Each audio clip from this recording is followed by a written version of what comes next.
Ամեն մարդ այս կյանքում առաքելություն ունի, սիրելիներ, չկա մեկ հոգի այս աշխարհի մեջ, որ աննպատակ այս աշխարհում ծնվի։ Անկամ երեխան, երբ որ ծնվում է, մի քանի օր ապրում մահանում է, իր առաքելությունը այդտեղ է։ Ինչու՞։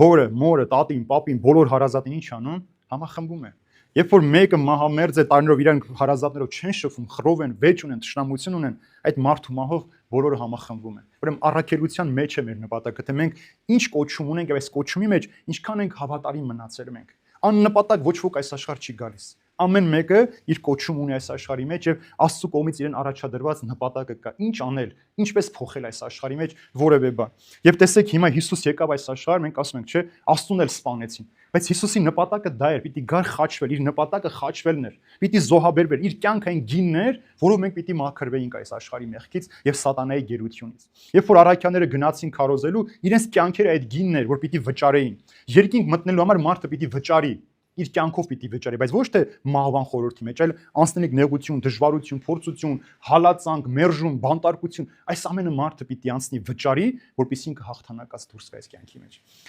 Պատերազմի ժամանակ շատ մարդիկ տղաներ զոհվեցին, մեր քաղաքի մեջ շատ երիտասարդներ զոհվեցին, բայց շատերի ծնողները, որ մինչ այդ պահ Աստծուն չէին ճանաչում, մկրտված չէին, այսօր մկրտվել են, քրիստոնյա են դարձել, եկեղեցի են դարձել, բարեպաշտ հավատացել, կային որ բաժանված էին, միացել են։ Տեսեք, ամեն միջոց օգտագործվել է նպատակը, որպեսզի յուրաքանչյուր մարդուն դեպի փրկություն առաջնորդի։ Եթե Տերն ուզում է, որ ես տառապեմ, իմ տառապանքի միջից որևէ մեկին փրկություն պիտի բերի, ես այդ տառապանքը պիտի անցնեմ այդ մեկին փրկություն, առանց տրտնջալու, առանց դժգոհելու։ Եթե Տերը ուզի, որ ես վաղը մեկ ուրիշ տեղում լինեմ, ես պիտի գնամ, ավելի վատ պայմաններ ունենամ, նեղության մեջ լինեմ, բայց նպատակը մեկ է՝ այդ տեղի ապրող մարդկանց փրկություն բերելու համար։